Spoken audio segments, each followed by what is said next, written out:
Chapter 20 of Anne of Green Gables. A Good Imagination Gone Wrong. Spring had come once more to Green Gables. The beautiful, capricious, reluctant Canadian spring, lingering along through April and May in a succession of sweet, fresh, chilly days, with pink sunsets and miracles of resurrection and growth. The maples in Lover's Lane were red-budded, and little curly ferns pushed up around the Dryad's Bubble. Away up in the barrens, behind Mr. Silas Sloane's place, the mayflowers blossomed out, pink and white stars of sweetness under their brown leaves. All the schoolgirls and boys had one golden afternoon gathering them, coming home in the clear, echoing twilight with arms and baskets full of flowery spoil. "I'm so sorry for people who live in lands where there are no mayflowers," said Anne. "Diana says perhaps they have something better, but there couldn't be anything better than mayflowers, could there, Marilla? And Diana says if they don't know what they're like they don't miss them. But I think that is the saddest thing of all. I think it would be tragic, Marilla, not to know what mayflowers are like and not to miss them. Do you know what I think mayflowers are, Marilla? I think they must be the souls of the flowers that died last summer, and this is their heaven. But we had a splendid time today, Marilla. We had our lunch down in a big mossy hollow by an old well. Such a romantic spot. Charlie Sloane dared Artie Gillis to jump over it, and Artie Gillis did because he wouldn't take a dare. Nobody would in school. It is very fashionable to dare. Mr. Phillips gave all the mayflowers he found to Prissy Andrews, and I heard him to say, 'Sweets to the sweet.' He got that out of a book, I know, but it shows he has some imagination. I was offered some mayflowers too, but I rejected them with scorn. I can't tell you the person's name because I have vowed never to let it cross my lips. We made wreaths of the mayflowers and put them on our hats, and when the time came to go home we marched in procession down the road, 2 by 2, with our bouquets and wreaths, singing 'My Home on the Hill.'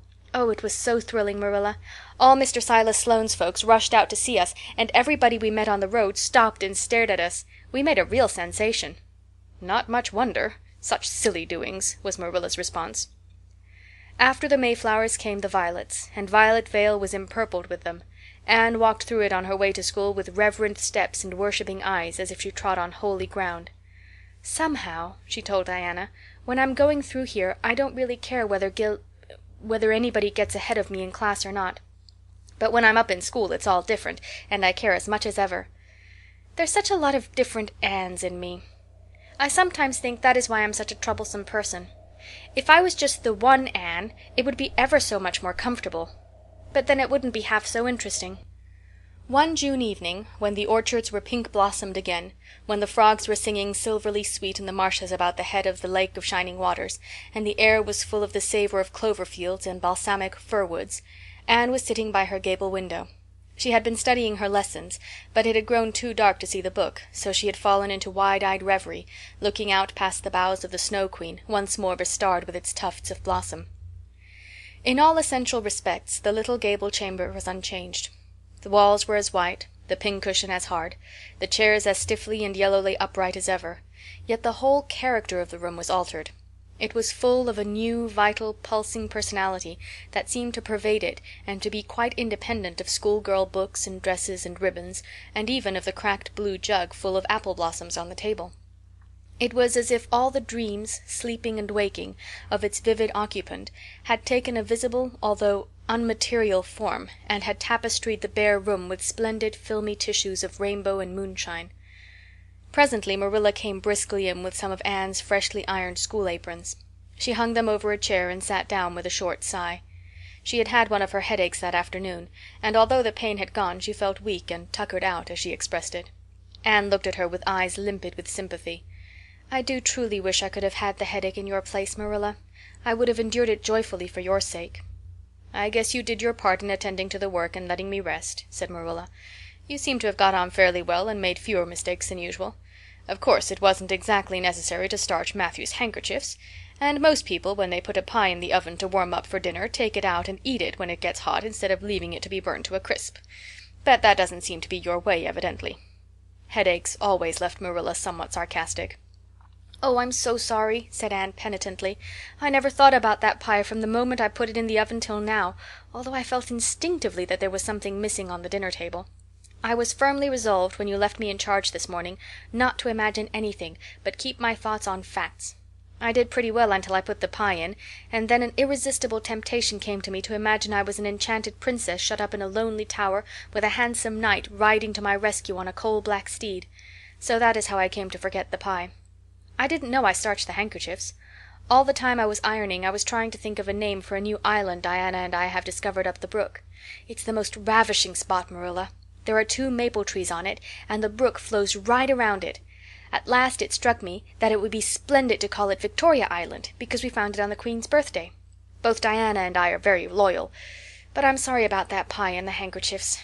I wanted to be extra good today because it's an anniversary. Do you remember what happened this day last year, Marilla? No, I can't think of anything special. Oh, Marilla, it was the day I came to Green Gables. I shall never forget it. It was the turning point in my life. Of course, it wouldn't seem so important to you.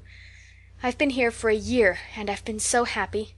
Of course, I've had my troubles, but one can live down troubles. Are you sorry you kept me, Marilla? No, I can't say I'm sorry, said Marilla, who sometimes wondered how she could have lived before Anne came to Green Gables. No, not exactly sorry.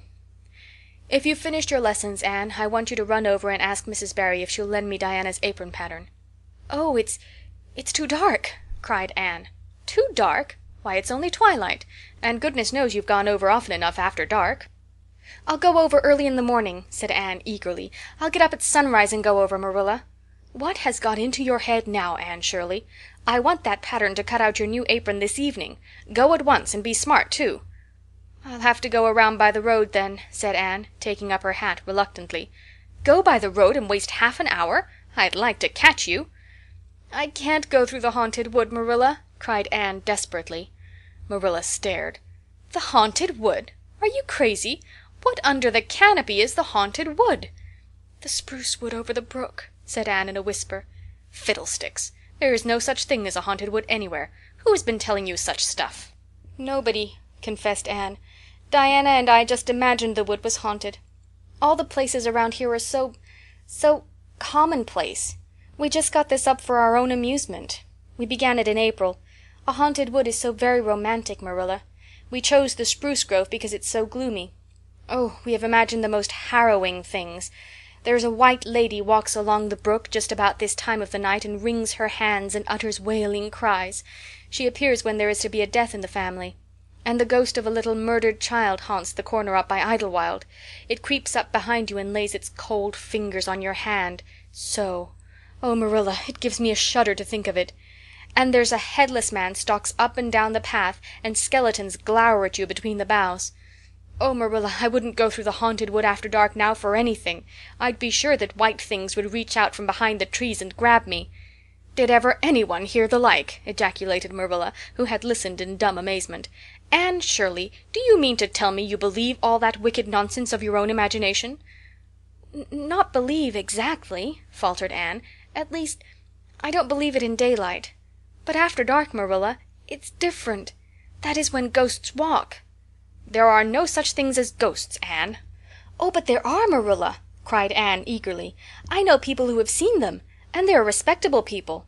Charlie Sloane says that his grandmother saw his grandfather driving home the cows one night after he'd been buried for a year. You know Charlie Sloane's grandmother wouldn't tell a story for anything. She's a very religious woman. And Mrs. Thomas's father was pursued home one night by a lamb of fire with its head cut off, hanging by a strip of skin. He said he knew it was the spirit of his brother, and that it was a warning he would die within 9 days. He didn't, but he died 2 years after, so you see it was really true. And Ruby Gillis says— Anne Shirley, interrupted Marilla firmly, I never want to hear you talking in this fashion again. I've had my doubts about that imagination of yours right along, and if this is going to be the outcome of it, I won't countenance any such doings. You'll go right over to Barry's, and you'll go through that spruce grove, just for a lesson and a warning to you, and never let me hear a word out of your head about haunted woods again. Anne might plead and cry as she liked, and did, for her terror was very real. Her imagination had run away with her, and she held the spruce grove in mortal dread after nightfall. But Marilla was inexorable. She marched the shrinking ghost-seer down to the spring and ordered her to proceed straightaway over the bridge and into the dusky retreats of wailing ladies and headless spectres beyond. "Oh, Marilla, how can you be so cruel?" sobbed Anne. "What would you feel like if a white thing did snatch me up and carry me off?" "I'll risk it," said Marilla unfeelingly. "You know I always mean what I say. I'll cure you of imagining ghosts into places. March! Now!" Anne marched.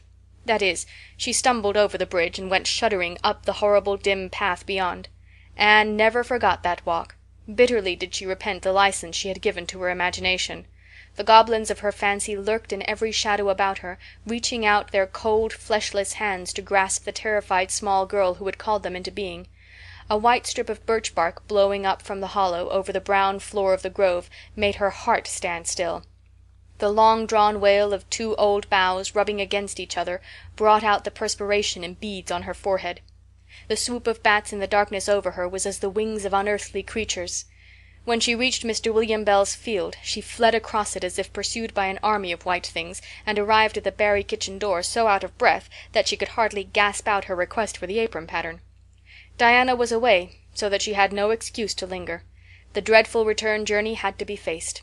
Anne went back over it with shut eyes, preferring to take the risk of dashing her brains out among the boughs to that of seeing a white thing. When she finally stumbled over the log bridge she drew one long, shivering breath of relief. "Well, so nothing caught you?" said Marilla unsympathetically. "Oh, Marilla," chattered Anne, "I'll be contented with commonplace places after this." End of chapter 20.